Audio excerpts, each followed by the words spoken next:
вакили Абдулло Ғурбатӣ аз ҳимояи хабарнигори зиндонӣ даст кашидааст. дар сухт беш аз 60 духтурро ҷарима кардаанд. марги ду муҳоҷири тоҷик дар Иркутск. абдураҳмон шарифов, вакили мудофиаи Абдулло Ғурбатӣ, хабарнигори зиндонии тоҷик, аз идомаи ҳимояи ӯ даст кашидааст. додгоҳи ноҳияи Шоҳмансури шаҳри Душанбе моҳи октябри соли 2022 ӯро ба 7.5 сол зиндон маҳкум кард. пайвандони Абдулло Ғурбатӣ ҳукми додгоҳро қабул надоранд. онҳо рӯзи 9 январ ба Радиои Озодӣ гуфтаанд, тасмим доштанд шикояти такрорӣ баранд, вале адвокат гуфтааст, дигар ёрӣ карда наметавонад.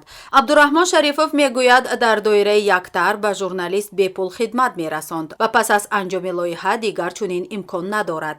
наздикони Абдулло Ғурбатӣ гуфтаанд, ба адвокат пешниҳод карданд, ки ҳаққи корашро медиҳанд, вале бо ин вуҷуд ӯ розӣ нашуд.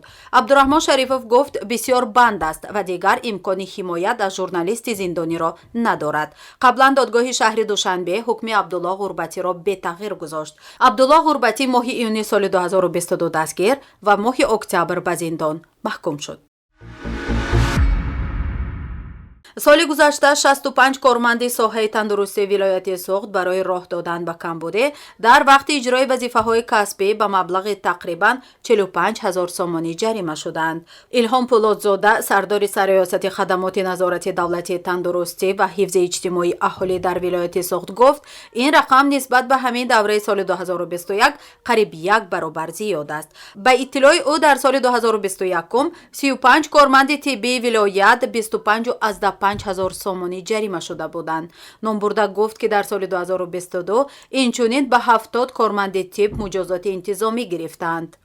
ин масъул сабаби муҷозот ва ҷаримаи корманди бахши тандурустии вилояти Суғдро амалӣ нагардидани дастурамалии вазифавӣ, ба роҳ монда нашудани ҳуҷҷатгузорӣ дар самти коргузорӣ, таъмин карда нашудани парвандаҳои шахсии баъзе аз кормандон, набудани назорати доимӣ тарафи маъмурияти марказ, худсоз будани ҳуҷҷатгузории шуъбаҳо, набудани китоби қайди муроҷиаткунандагони амбулаторӣ ва ғайра маънӣ дод кард. ёдовар мешавем, ки соҳаи тандурустӣ бо вуҷуди ҳаётан муҳим будан, ҳамасола бо ҷой доштани камбудиҳо, аз ҷумла ҳолатҳои зиёди коррупсионӣ дар сархати расонаҳо қарор мегирад. инчунин дар ҳисоботи омории мақомоти коррупсия ҳамасола номи ин соҳа ҳамчун пешсаф зикр мегардад.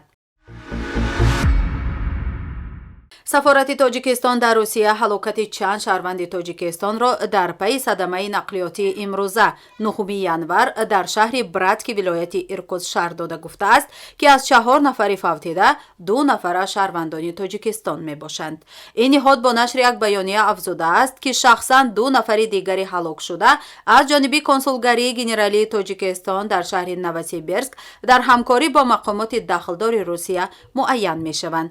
дар баёнияи сафорат омадааст, намояндагии дипломатии Тоҷикистон дар Русия дар мавриди ҳалокати шаҳрвандони Тоҷикистон бар асари садамаи нақлиётӣ, ки 9 январи соли ҷорӣ дар шаҳри Братки вилояти Иркутск Федератсияи Русия рух додааст, дар ҷараён буда, бо таассуф қайд мекунад, ки аз 4 нафар ҳалок шудагон 2 нафарашон шаҳрвандони Тоҷикистон мебошанд ва ҳамдардиашонро ба наздикони фавтидагон изҳор менамояд. ин мақоми дипломатӣ гуфтааст, ки консулгарии генералии Тоҷикистон дар шаҳри Новосибирск барои расонидани кӯмакҳои зарурӣ ба наздикону пайвандони ҳалок шудагон ва интиқол додани ҷасадҳо ба ватан изҳори омодагӣ намуд.